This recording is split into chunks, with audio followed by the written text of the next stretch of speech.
What up, y'all, and happy Halloween. Today we're going to be talking about the top decks from Historic to play in the qualifier this weekend or tomorrow. So today we have about 8 decks, so we're going to try to get through these as quick as possible. So let's get right into it. So first deck up, we have GRUUL ELDRAZI, and there's a bunch of ELDRAZI decks in the format. There's SIMIC ELDRAZI, GRUUL ELDRAZI, Jund ELDRAZI, and Grixis. Jund and Grixis are the lower tier. I probably wouldn't play those if I were you. Personally, I wouldn't play them as well. But let's take a look at the GRUUL deck right now. So this is rated as one of the top decks in the format in general, and it's also rated on Untapped higher than SIMIC ELDRAZI's. So personally, I would put a little bit more faith in the amount of testing that's been done in this. But if you have preference for either one, definitely choose your own. The big plus about playing GRUUL over SIMIC is that you have ELDRAZI Line Breaker, Glaring Flesh Raker, It That Heralds the End, and 4 Sire of 7 Deaths for your top end.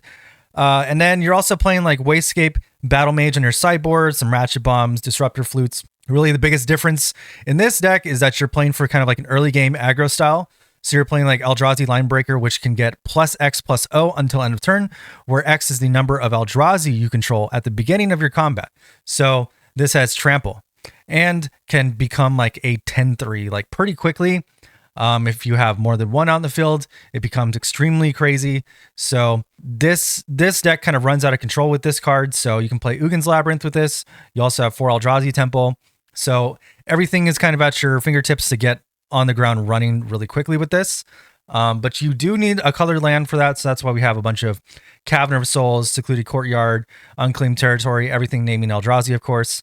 And then we have Kozilek's Command for a little bit of interaction, Thought Knot Seer, Sowing Mycospawn, kind of the typical kind of run out of cards to play here. And then we have Dismember on the sideboard. And don't be confused by Dismember on Arena. Dismember is still an uncommon, so you will not be crafting this as a mythic card, and it's not going to be too crazy there. If you're missing some cards here, craft some MH3 packs, etc. Just for some of the lands maybe, or a little bit more resources. Or you can, I guess, invest into some of the wild card packages, which I don't really recommend, but if you're really hard up for like rares or mythics, that can be your thing. Again, this is the qualifier, so if you want to play in it, you're going to have to choose a deck that's pretty high rated. I would not go in with something that's like an untested brew with like less than 100 like reps in it, or 50 to 100 decks, or 50 to 100 matches under its belt. So this is definitely a little bit more tried and true with that. It also has another win con with Flesh Raker, dealing 1 damage to each opponent whenever a colorless creature enters the battlefield. Also creates a 0/1 spawn whenever you cast a colorless spell, which is all of your spells pretty much. And yeah, so really, really straightforward, really, really good deck. And it is the best ELDRAZI deck in the format, allegedly. Let's go on to the next one, which is a B tier SIMIC ELDRAZI deck. Again, this still can win games and is definitely very strong. I know people that swear by this deck over the GRUUL deck, or just have more experience in it and feel more comfortable on this deck. The land mana base is a little bit different. We have some breeding pools here. We have Blast Zone, Phyrexian Scrapyard, which is an alchemy card, and you can discard a card to conjure another Phyrexian Scrapyard into your hand. Then you sacrifice 3 Phyrexian Scrapyards and conjure a Soul of New Phyrexia onto the battlefield, which is like a huge ELDRAZI creature.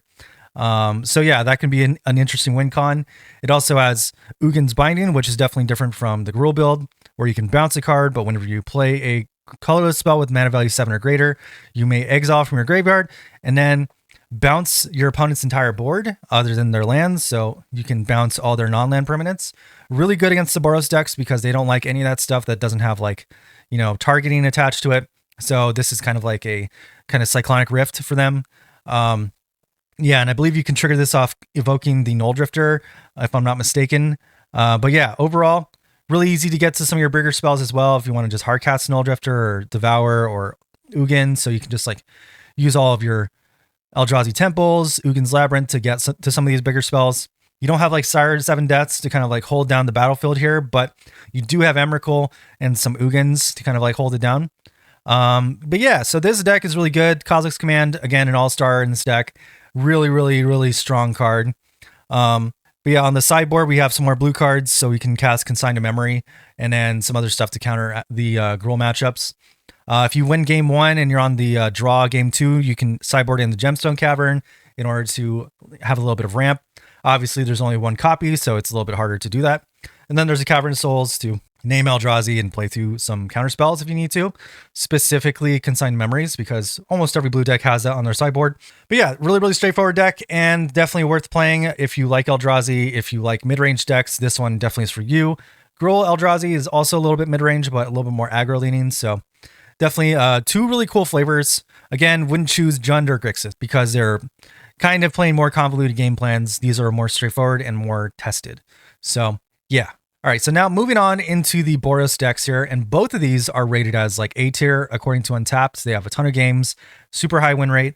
Obviously, it doesn't mean that much since Historic has a lot of people brewing some weird stuff, so anything that is somewhat meta or tier 1 kind of just destroys it. So let's start with the Boros Aura deck, and this is really straightforward. It's been the deck for like, I would say almost 5 months plus now, maybe even a year. So you just play Light Pause, and then you go and play pretty much any of your aura spells. What you would do turn 1 is you go and plot Demonic Ruckus and then play Light Pause and then put the Demonic Ruckus, and then you use Light Pause to find an aura card, pretty much fetch it onto the battlefield. Really good ability there. So Light Pause, really good card. This deck is pretty squishy to the Ugin's Binding combo, so you definitely want to kill as quick as possible, but this deck can win on turn 3, so that's why it's really good. So just be wary if you're not playing this deck and you see it. Yeah, buckle up because you might be dying very quickly. Really, it's just with the Light Pause, so you just have to worry about that. Everything else is a little bit slower. If they put Giver of Runes onto the battlefield turn 1, you might need to like worry about how you're going to block things, but they can give things flying. They can also make things not block with Hammerhand and also give things haste. Hammerhand also does give haste. So just be wary. This deck is very explosive, can just kind of destroy you really quickly. And then on the sideboard, they have Hushbringers. They also play Luris. They also play Disruptor Flute. And pretty much every deck is able to play Surgical Extraction if you can. So be wary of that. If you are playing any older format, like Historic or Timeless, definitely craft Surgical Extraction. You're going to need at least 2 pretty much in every deck. I don't think Eldrazi has any room for that, but I don't think they really need that. So definitely going to see it in a lot of different decks though. I always kind of like running at least 1. Fragment Reality, also really good card to just exile pretty much anything, especially 1-drops, anything early. If you know they don't have a 1-drop, it's just a straight up exile spell with no downside. So keep that one on your radar as well. And yeah, that's pretty much the Boros Auras deck. It's not really anything crazy. It's really just trying to kill turn 3. Nothing crazy in terms of how complicated the deck plays out, but it definitely is a very fast win con. So be wary of that one or try it out. You know, if you're looking to test something today and get some wins, that would be the one. All right. So next up on the list, we have Boros Energy. We have Ajani, which is the kind of typical energy payoff here. Guide of Souls, which was nerfed, I believe. Also, whenever you attack, you may pay 4 energy now instead of 3, I believe. So this was nerfed. And then we have Ocelot Pride, which was nerfed by 1 mana. It is now 2 mana. Regardless, though, this still maintains one of the top spots in the meta. So this is still a very powerful deck, regardless of the nerfs to it. Plays Flage at the top end and Fable of the Mirror Breaker. Also Amped Raptor to find pretty much everything else in the deck. So really no real bad hits from the Amped Raptor in this deck. But yeah, overall, this just plays as it always has. Plays Goblin Bombardment to flip the Ajani as quickly as possible, and then trigger Ocelot Pride with Guide of Souls, and then just kind of win through going wide and just being generally hard to deal with. We got some Thraben Charms, Unstable Amulet, and then a spicy White Orchid Phantom to blow up some lands. Really good against the Eldrazi decks since they will run the basic lands, so you're not really going to stunt them too much, but blowing up an Eldrazi Temple or a Nugen's Labyrinth, very good. So you definitely want to have some type of hate for that stuff. All right, so overall straightforward deck. Sideboard wise, you know, just has a couple Divine Purges. Not sure why you would want to really blow up your own board like that, but could be worth if you're playing against like the Boros Aura deck or maybe a couple other like more aggro decks as well. If you're playing against an Affinity deck with artifact lands, you can bounce those as well. So be wary of that. You might need to use that at some point. And then Dampening Sphere, really good against the Eldrazi decks as well. And then Containment Priest, just generally a pretty good spell. You know, there's not really many things that Containment Priest shuts down other like Birthing Rituals. So just, you know, make sure you have in your back pocket just in case you come across a deck playing that, which is really only like one combo deck right now. So, all right. So moving on into some of the B tier stuff. The first deck we got in here is the NAYA Vel combo. So this is Vel Maroon Surveyor. This is a alchemy card. Again, this is historic, so you might have a couple alchemy cards here and there. It's really not that prevalent of a thing anymore. You used to have alchemy cards all over the place, but now we really just have a couple in a couple decks. It's really just not much of a thing anymore. You might have some more in the IZZET Wizard deck, but just one in here. And you're playing Vel because she goes infinite with Trelasara. So Val says, whenever you discover, investigate, surveil, or seek one or more cards, Val deals 1 damage to each opponent and you gain 1 life. So then Trelasara says that whenever you gain life, put a 1/1 counter and scry a 1. So you just need to trigger 1 life gain in order to trigger the Trelasara, which then triggers Vel to just go infinite. And this is not just like infinite with no win con. Vel actually deals lethal damage in 1 turn. So you deal 1 damage and then you gain 1 life, and then that triggers the Trelasara. But you do need some type of Guide of Souls, Prosperous Innkeeper. You also have Healer of the Glade for all your Soul Sister effects. So you definitely want one of those effects to start the train. You have Green Sun Zenith to probably find one of those. It's pretty easy to find anything in your deck with this. You also have Birthing Ritual. So if you have like Delighted Halfling or whatever, you want to go and sack to find one of your final combo pieces, you can do that. And then Collected Company to find a couple of the combo pieces all at once and maybe win on their turn. So really, really straightforward combo deck. You just want these 2 pieces together, and then that's pretty much it. All right, next deck, we have IZZET Wizards. This deck is really straightforward. We've seen it for, you know, again, like a year to half a year. Swift Spear Teachings just got nerfed, so this one now it makes you choose Prowess or Haste, doesn't give you both, which is a pretty big nerf to this deck. So I would say this deck kind of lost some of its power because you would want to play Teachings into the Arcanist, which is Dreadhorde Arcanist. Everybody knows him and hates him.